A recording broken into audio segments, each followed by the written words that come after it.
You promised me to move and you don't hear. So I'm working on it. I'll be there soon, okay? A whole year later, and he's still giving excuses, and she expected progress, but all she got were delays on repeat. He keeps saying he's working on it, but if effort were real, he'd already be on his way, not repeating the same line. And Madeline is pissed that I'm still in the States. But I keep telling Madeline that I don't have the money to make this move. She's upset because he keeps using the money excuse, and even she knows by now he's just stalling.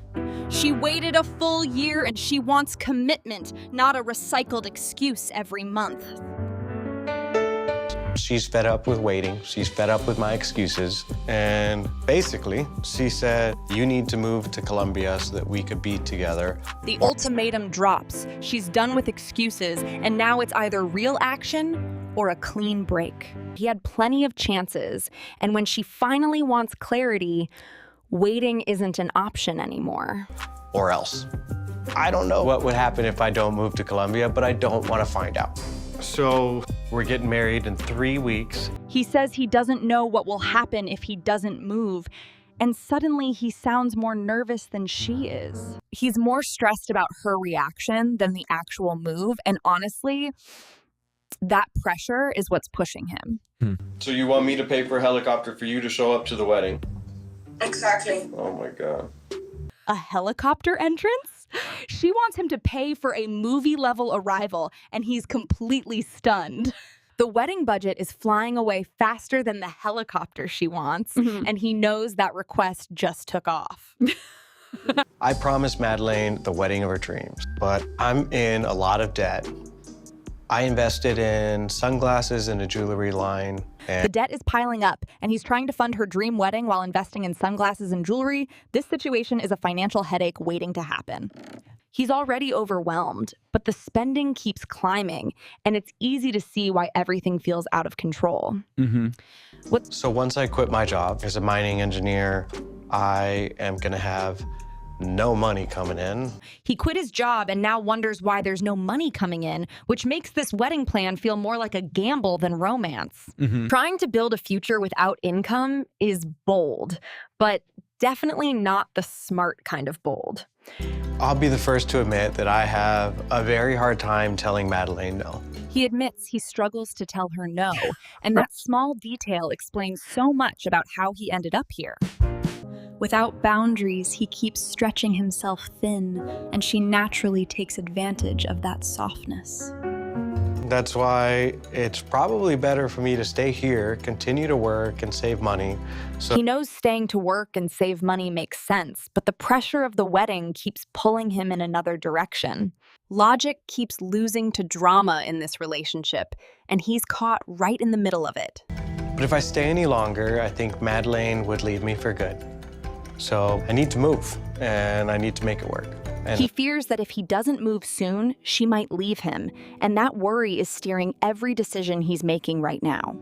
The whole situation runs on stress, debt, pressure, and the fear of being left behind, and it shows in every choice he makes. I feel like my move to Colombia is me taking one of the biggest risks in my life. He says moving to Colombia is the biggest risk of his life, and honestly, it sounds like he knows he's gambling everything for someone who wants more than he can give. He's aware the situation is shaky, but he's still diving in, hoping it somehow works out. I'm sitting in a position where I feel stressed out financially because I may not be able to provide the lifestyle. He's stressed because he can't keep up with the lifestyle she expects, and the pressure is starting to show in every word he says. The expectations are huge, the budget is real, and he's carrying the entire weight of it on his own.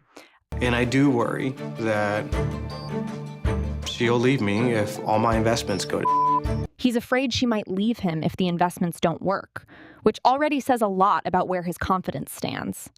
If the relationship depends on money, then yes, he has a real reason to be worried. We need more things, so for that we are over in budget. I hope tonight we can figure out that. He says they're over budget and hopes a meeting can fix it, but even he sounds like he knows the problem is much bigger than tonight. Once the expenses spiral, no planner can magically save the day, and he's realizing it too. there's not really any accountability or bookkeeping that's been happening. Every time Madeline and I talk about the wedding, They have no records or bookkeeping at all, and she's treating $12,000 like play money, which explains exactly how the debt keeps growing. You can't run a wedding budget on vibes alone, and this is financial chaos waiting to explode. It's, oh, we're gonna get this, and oh, we're gonna get a helicopter ride for only me. So She wants a private helicopter ride just for her, and his reaction says everything about how unrealistic the demand is. She's treating the wedding like a solo performance, and the budget is nowhere near ready for that kind of show. I would like to better understand where the money I sent actually went. I want to see the receipts. He's demanding to see the receipts because he needs proof the money wasn't spent on another personal splurge. If there's no paperwork, he knows exactly why, and he's not letting this wedding move forward blindly. Entonces, es que si en 2 días no está, pues es cancelar la boda. She says if the proof doesn't show up in 2 days, the wedding is canceled and the pressure instantly spikes. The whole wedding now hangs on missing receipts, and time is running out fast. Lo siento, pero estoy poquito confused porque en diciembre Madeline decir que tú quieres un pago y pregunta por cuál. She suddenly says she's confused, even though she needs over 4 million pesos, but she can't remember why. Being confused while overspending is a dangerous mix, and showing the ledger would solve everything. Pero yo no lo recibí en diciembre. ¿Tú no recibes dinero en diciembre? No. Her excuse is that she didn't receive the money in December, but he's saying he sent it, so now it's a battle of stories. She knows exactly when money arrives, but her bookkeeping skills are missing in action, which explains the endless confusion. I know exactly how much I sent Madeline and when I did because I knew this would happen and I wrote it down. We can look at the bank account transaction. He says he knew this would happen and even wrote it down because he fully expected her to be careless with money. Tracking every penny is his way of surviving this relationship, and honestly, it makes perfect sense. But she seems to have a track record of me sending money that's supposed to be used for something, and then it gets used for something else, like shopping. The money trail leads straight to shopping bags, and she has a habit of spending wedding funds on anything but the wedding. She's prioritizing purses over payments, and it shows exactly who's carrying the real financial load. You say I don't pay nothing money to her. Mentiroso. He sent me that money for the rent and just want me just for my dress. She calls him a liar for asking where the money went while admitting she only used a tiny amount for her dress.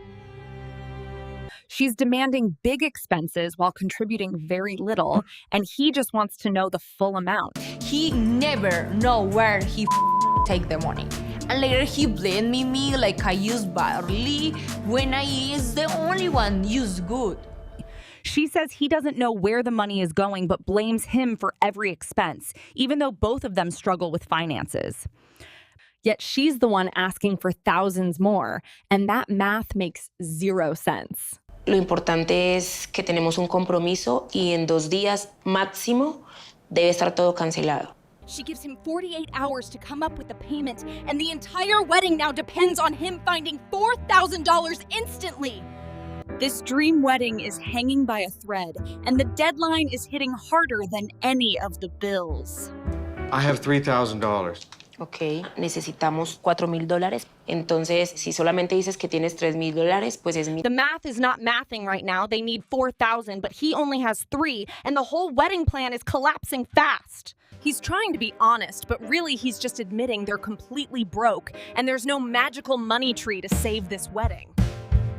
You had 1 year to asking me to get married. When it's about make the dreams true, you never get She it. throws the big complaint at him, saying he never delivers what he promises, and after a year of waiting, she's completely done with excuses. He asked her to marry him, but he can't deliver the dream wedding she expects, and her patience has officially run out. You give it to me and I give it to you. Which one is this? Vainilla. They're acting like little kids trading cookies, except it's supposed to be a wedding cake tasting, and this is somehow the most romantic thing he can afford. All the pressure now falls on Ninja to bake something good enough to save the situation, because the stakes are way higher than that tiny cake suggests. I want this for me and the other one for the other people. Really? She wants the best cake for herself and a different one for everyone else, and she's not even trying to hide how entitled that sounds. She wants the most expensive wedding and the top-tier treats, which perfectly sums up how she handles the whole relationship. I just want to say I love you so much. You mean the world to me, and I know we've had a rough start to me moving here. He drops an "I love you" right before the confession, trying to soften the blow and make everything sound sweeter than it actually is. Calling their chaos a rough start is putting it lightly, and it's obvious he's trying to win forgiveness before admitting what really happened. Oh. So big thing,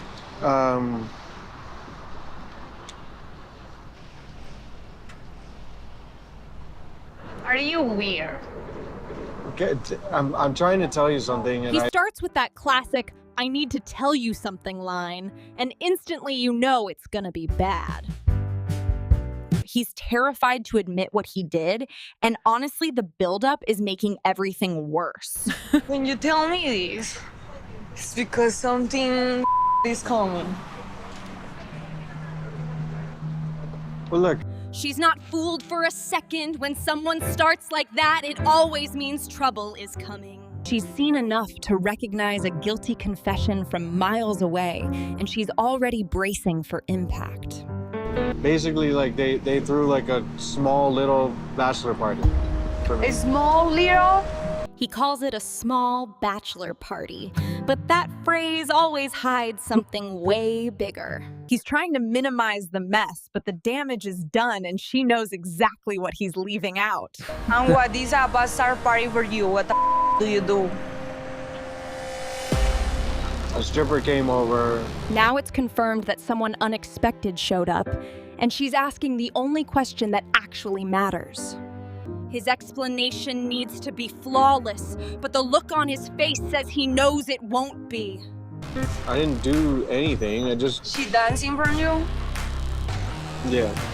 He says he didn't do anything and just danced nearby, but that excuse sounds painfully weak. He's trying to shift the blame onto someone else while acting innocent, and she's not buying a single word. The stripper did the stripper stuff. I mean, she came over for. You touched her? I didn't touch her. I mean, He says she came over and he didn't touch her, but he was still there the whole time, and that alone makes the situation look guilty.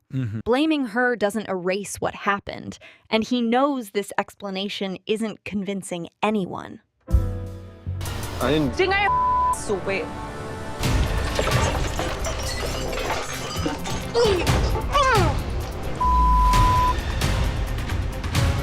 Madeline.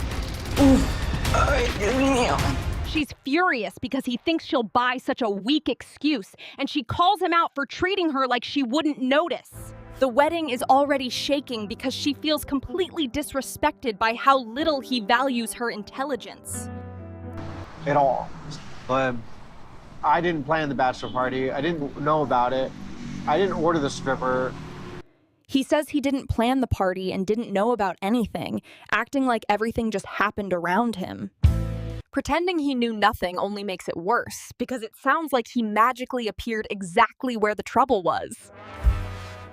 How you think I'm gonna to get married with someone I don't trust in anything? She asks how she can marry someone she doesn't trust, and she's right, because trust is the foundation they no longer have. Without trust, the relationship can't move forward, and she knows the marriage won't survive this. No, the marriage is canceled. It's not canceled. It's canceled. She declares the marriage canceled, and that statement alone shows how deeply the trust has been broken. He's lost the money, the trust, and now the wedding, ending their engagement in a dramatic, chaotic collapse. Can we figure this out, please? Figure out what? We're supposed to get married, Madeline. No. Asks if they can fix things, but the wedding is already canceled, and the time for solutions was long before the dancer ever showed up. It's too late now, and he's only realizing the truth when everything has already fallen apart. Oh, go to get married with the stripper. You cannot get married with her. She tells him to go marry the dancer, using the harshest line possible because she's completely done with excuses. She equates his behavior with betrayal, and the damage from that blow is something he won't be able to repair. I don't want to marry her. Exactly, you lost me for Madeline. her. Close the door But of I'm my sorry. car. No. He claims he wants to marry her just to throw guilt back at her, and it's painfully obvious he's only saying it to escalate the fight. He's tossing their relationship like a weapon, and the toxicity in this moment says everything about where they've ended up. No, Madeline. Close the door of Madeline. my car. Madeline. Mira, it's over.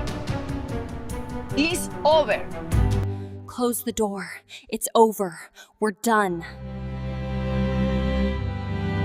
She leaves him with the debt, the chaos, and the bachelor party disaster, and that exit could not be more final.